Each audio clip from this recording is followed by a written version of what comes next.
Alright, so we're gonna look at a game from, I think this was CTF. I thought about doing a game between, not me and another person, because I'm not a fan of replay analysis,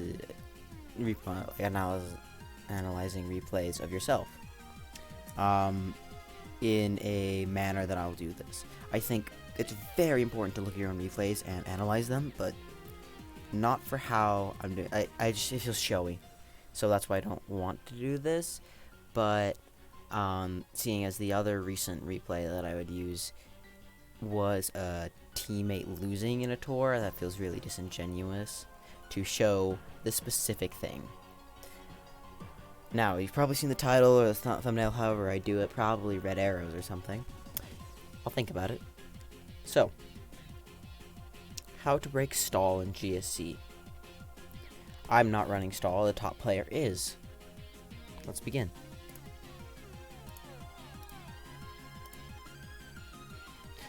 So, right off the bat, Zapdos does not say stall, so I'm just, Zapdos and stall is an interesting thing.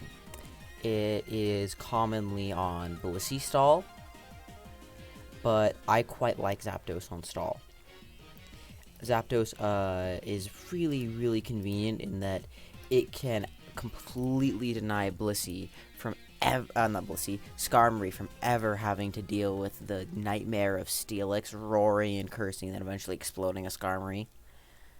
Just two flying types, Zapdos being the other flying type in OU, completely shuts this down. So you can pretty much just ignore, not really ignore, but like it pisses off Steelix a lot more, especially if you're HP Water.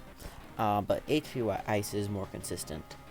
You can certainly do either, because on stall, if you have a Raikou, which we will see that this team does have a Raikou.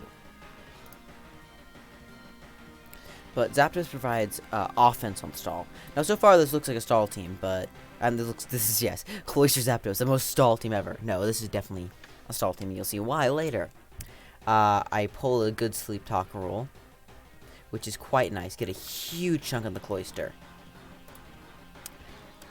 And I'm just like, maybe he blows, because I knew this was an inexperienced player. And my best pivot into Cloyster here to take the boom was my own Cloyster. At this point, I thought it was offense. And blowing up here is a very offensive move. Nothing to have to break yet. Cloyster barely lives. Goes to Zapdos. That's right. If I had a Gengar here, that was coming in 100% instead of Cloyster. Just go back to my lax. I've shown my moveset. He's content to thunder away. Now, I got really low. I got low enough that I just had to switch out. And here we see this is a stall team. I was totally prepared to take the HP Water and spin so that I can later come in and heal up my Snorlax and my Cloyster comes back. But that Zapdos was being a menace. Now I see this is a stall team. Everything's changed. I know that I will have the Golem's health right here is incredibly valuable, and I will need to find a way to get Spikes back up again. Spikes is one of the best tools against a stall team. Now, Snorlax, it's gonna be walled by the Firelax answer, almost definitely, but it is a great way of forcing switches on the stall team, so I will also need to find a way to double in Lax, get lefties on it too. Now, stall is very passive, but has very defined ways of making progress. To break a stall team, you need to be able, you want to be able to deny their spikes if you have a spinner, and maintain your own spikes, and maintain constant offensive pressure, or maintain momentum on them. That's a more common way of describing it. So, Golem should never stay in here, because this could just be a toxic Skarm. Just curses up, that's fine. He's originally switching Skarmory, fearing explosion. So this is Skarmory Golem, which means my Lax will make 0 progress this game. And we see that it is, in fact, Raikou stall, the double boom stall. Probably, I think it's on the sample teams. Maybe, no, it's not. But yeah, boom stall is a thing. But the default assumption, like, you can't just play like, oh, I'll weaken them and eventually Cloyster and Golem will die, because both can very viably run rest. But seeing Skarmory automatically tells me this is a stall team. Probably Latin American players like to run Skarmory offense stuff, which this also looks like Skarmory offense. But this team very much is a stall team, because it's going to play like one. Miss Stunspore, that would help set up for my whack and back. My team has a game plan against stall. And I've been rambling and rambling and rambling on and on and on. But eventually I'm going to get to the part where I start really getting into how you break stall. And this is a very surface level way. Yes, so I do avoid the toxic.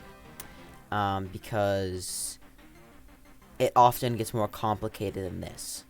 First off, you can play fairly safe. And analyze what your ways of making progress are. Zapdos is completely walled by Raikou. I can just stay in on Golem. The only way it touches me is it's booming. And I can also fish for para on Raikou. It's T-Bolt Raikou, another indicator of stall. T-Bolt Raikou is pathetic in damage, also HP Water. He was overzealous looking for my Golem.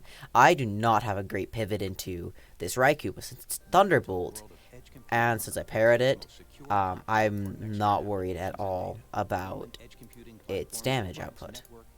So Snorlax can safely come in here, heal up. I'm just going to heal. Stall teams... So it's funny.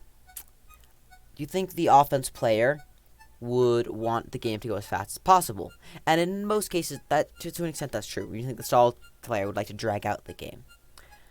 But it's a little bit of an interesting scenario where the stall player, the faster a stall team enacts itself to tighten the grip on the opponent to deny their progress permanently, to get to the point where they cannot progress any further.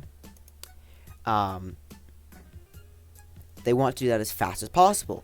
Meanwhile, the offense team wants to stay as healthy and can maintain its longevity for as long as possible to deal with the stall team to not get outstalled too quickly. Of course, you don't want to go 100 turns with this team, not at all.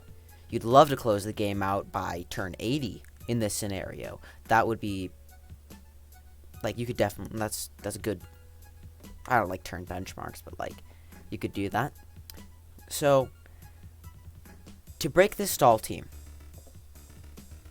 you want to deny their spikes, which has already happened. Their Cloyster was weakened, and I spun the spikes. Lovely. And if you don't have a spinner, you'll just have to deal with spikes. Now I need to lay my own spikes, but I also want to play safe. Now I'm going to double here, because my Lax is completely walled by the Golem. I don't want to go to Eggy. I could have just gone to Cloyster. I went to Eggy as a certain middle ground play. For some reason, he stays in. If he stays in, he should always rest. He should never stay in. Because it's a stall team. You just can't lose your Raikou right here. But I go to Eggy as a mid ground because it catches the Golem too. Now I have Sleep Powder, Sunspore Pressure. I just blank Sleep Powder into Raikou. That, I think, was a mistake. I should have Psychicked on the switch, because then I 2-hit KO the Raikou and I don't let it rest. I gave up my offensive momentum, because it's a very surface level play. Either, well, he could have gone to the Lax, and then but then I can Sleep Powder after that. So Psychicking here would have been better, because then the Raikou is at 30, 20-something% when it comes in, and dies the next Psychic.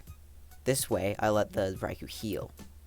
So I have lost offensive momentum, but I'm going to regain it right here, because I'm going back to Lax. Oh, look, I threatened Skarmory. Guess what? He's going to Golem.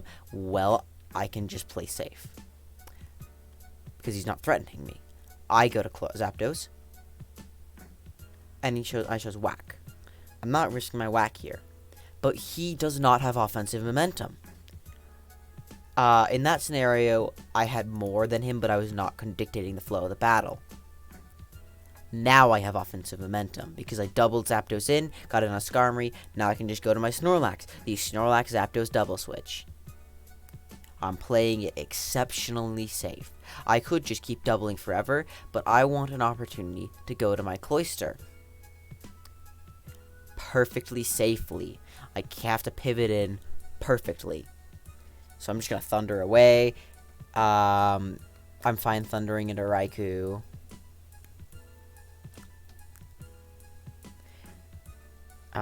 Then, yeah, so just, again, Zapdos Snorlax. It's free to keep switching between these. And eventually, when I feel confident, I can get Cloyster in. Let's go back a turn. Raikou's asleep. I don't think it's staying in here.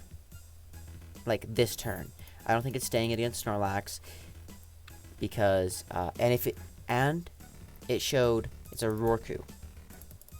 This could just be a bluff on the opponent, but I knew the opponent was not going to be bluffing non-sleep talk.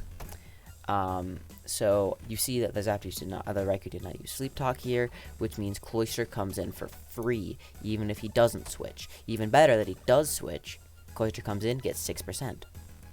Now I'm well on my way to healing it up. I can just surf here, because then Golem dies, and just no Shiki EQ on Cloyster that kills it.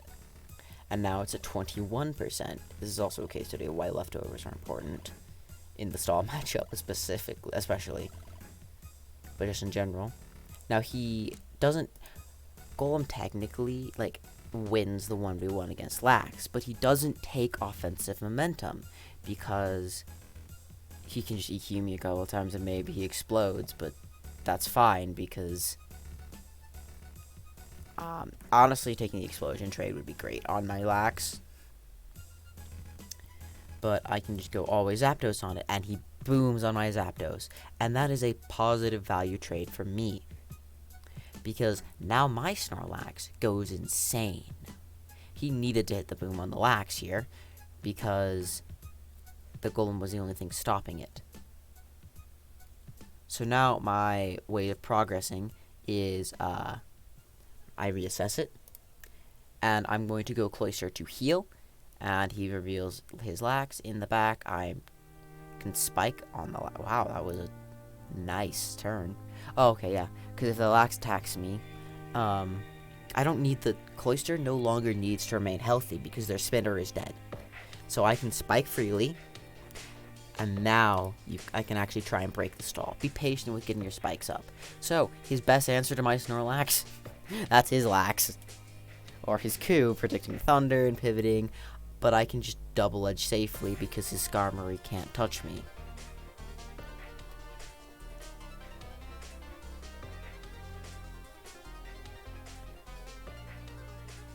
It's these double switches that really preserve your offensive momentum and allow the stall to start crumbling.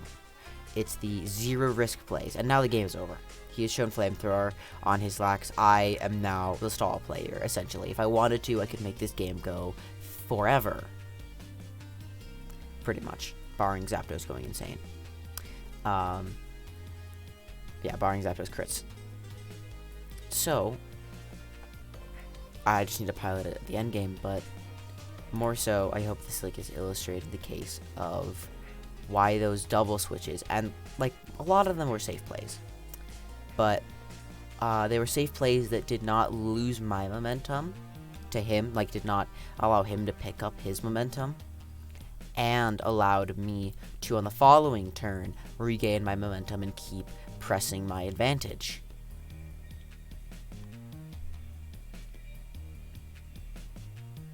And this team also has a very cohesive game plan against stall. It is Para the Skarmory, preferably weaken it too. Para the Zapdos if there is one. Para the Raikou, para everything basically. Para everything. It's just Para. It's just Para.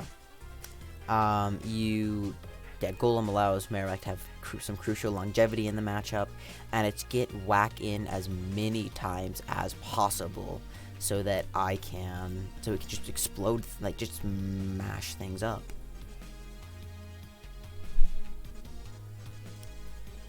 not as illustrative as I'd want, but let's go back to more crucial turns. Let's go to like turn 20.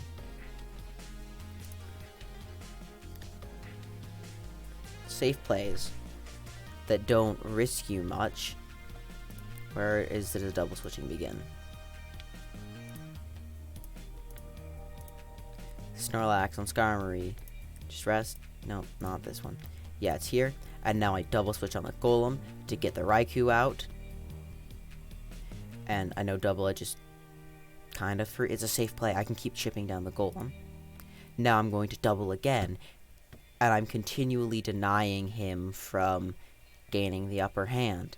Like I said earlier, I lost momentum here because I clicked Sleep Powder instead of Psychicking the Raikou. But I really thought he'd go Snorlax. He thought he'd have a Sleep Talk Lax. Just to Jinx Absorb. Because I knew his Raikou wasn't. Actually, I don't know if the Raikou was yet. So I am trying. So I could have just stayed in Nikki'd there. Marowak doesn't love taking the chip damage, and he could have gone to Zapdos. I could have also tried to capitalize with a Rock Slide onto Skarmory's Zapdos. But it's safer, and still maintains momentum on all of his options except going Raikou, which is bizarre, of going Zapdos. So it covers Skarmory, covers Golem, covers his Zapdos, and I get Skarmory. So I can just double out again. And I can do it. I could have done it again there. And if you have spikes down, just switching between Snorlax and Zapdos gives stall teams so much trouble. It gets so hard to play the game. You have to make predicts. It just suffers. Now, if there was a Starmie on this team, the game plan's a little different because it's hard to get up spikes against a Starmie team. So what you do is you find any opportunity to toxic Starmie. You have to keep your Cloyster alive. Some teams go with the game plan of I'm going to explode on the Starmie. Do be aware that a lot of Starmies carry Substitute. But yeah, you need to find a way to toxic the Starmie, then keep forcing it in by laying down spikes, and then double to your Zapdos, or go to your Zapdos as it spins. And eventually poison will rack up so that it has to recover, so that you can switch in Zapdos, and if it doesn't recover, so you can switch in Zapdos, and it recovers instead of spins that turn. And then you have maintained your spikes, and then you just don't let that Starmie in. You find any possible way to deny it from coming in. Also, Steelix just roaring around. Oh, that's one of the reasons why Cloyster is nice on stall teams. But yeah, you can just roar. And eventually, get a bunch of chip damage on things with spikes down. Again, spikes are so crucial to breaking stall. And then eventually you boost it to +6, and then you hit Skarmory as it switches in, and your EQ Lax goes insane. Yeah, that's how you play the offense versus stall matchup.